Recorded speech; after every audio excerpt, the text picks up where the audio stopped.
YouTube channel আপোনালোক সকলোকে স্বাগতম জনাইছোঁ মোৰ অন্য এটা নতুন ভিডিঅ'লৈ।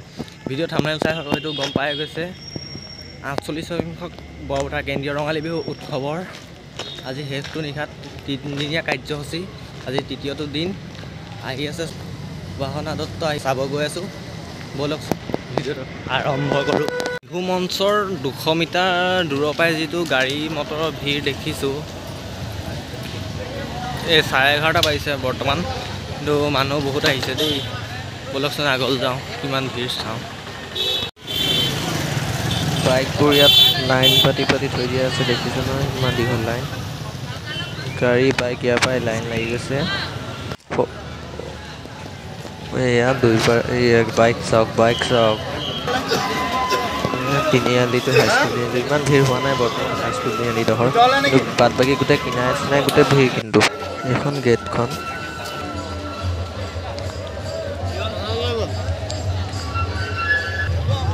আৰু এয়া মুখ্য গেটেৰে সোমাই আহিলোঁ বৰপথাৰ কেন্দ্ৰীয় ৰঙালী বিহু উৎসৱ। বহুত ধুনীয়াকৈ বনাইছে। সোমাই আহিয়ে দেখিলোঁ লাইটৰ ৰমক জমক, অলপ গানো বজি আছিল। যিহেতু বেলেগকৈ মোৰ মাইক চাই একো নাই, মই সেইটো কাৰণে নিয়া নাই। এইবোৰ পিছত ভইচটো দি দিছোঁ। পতাকা উত্তোলন স্থলীও বহুত ধুনীয়াকৈ সজুৱাইছে। এয়া লাইটৰ ব্যৱস্থাও ধুনীয়া কৰিছে। মানুহ চাওকচোন মানুহ দেখিছে নহয় কিমান ভিৰ।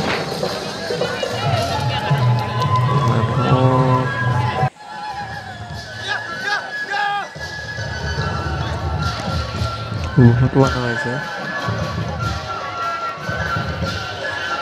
আৰু অলপ সময়ৰ পাছতে সুভাষণ দত্ত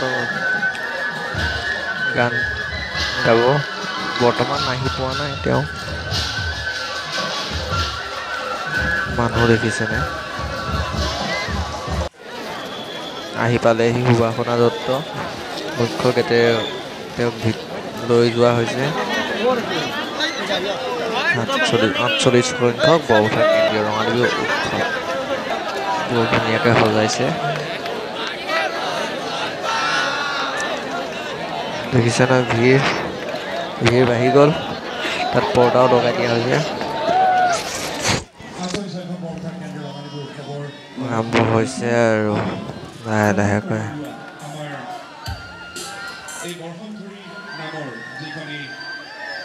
মানুহ দেখিছে নহয়, ভিৰ বাঢ়ি গ'ল আগতকৈ। কপিৰাইট লাগিব বুলি গানবোৰ দিব নোৱাৰোঁ, হ'লেও ব'লক শুনি দিওঁ গান এটা। মানুহৰ পৰা ওচৰলৈ যাব পৰা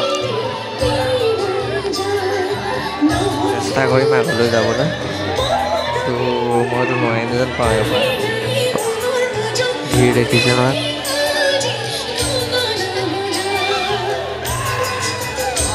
এইবাৰ বৰষুণ নাই তাতে বেছি মানুহ হৈছে, বোকাটো নাই।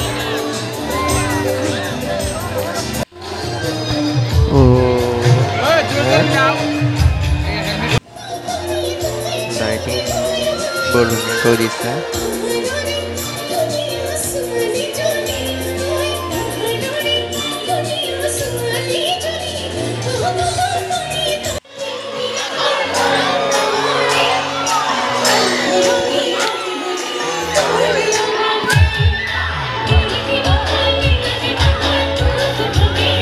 ওচৰলৈ যাব পৰা ভাল আছিল, কিন্তু পোৱা নাই।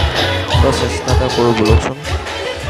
নাই, মানুহৰ পৰা নোৱাৰি আগলৈ যাবলৈ আহিছোঁ। এয়াহে উপায় নাই, যি মানুহ ওলাব নোৱাৰে। ডান্স দেখিছে নহয়, সেইটো ডান্স দিছে। অকণমান চেষ্টা কৰিছোঁ আগলৈ নিবলৈ।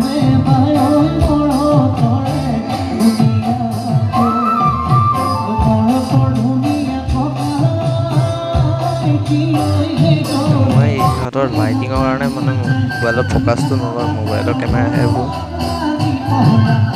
এনেকৈ লাহে গীত গাই সামৰণি কৰিলে মানুহবোৰ গৈ সকলো যাবলৈ ধৰি। আৰু ভিডিঅ'ত চাই যদি ভাল পালে লাইক, কমেণ্ট, শ্বেয়াৰ, ছাবস্ক্ৰাইব কৰিব।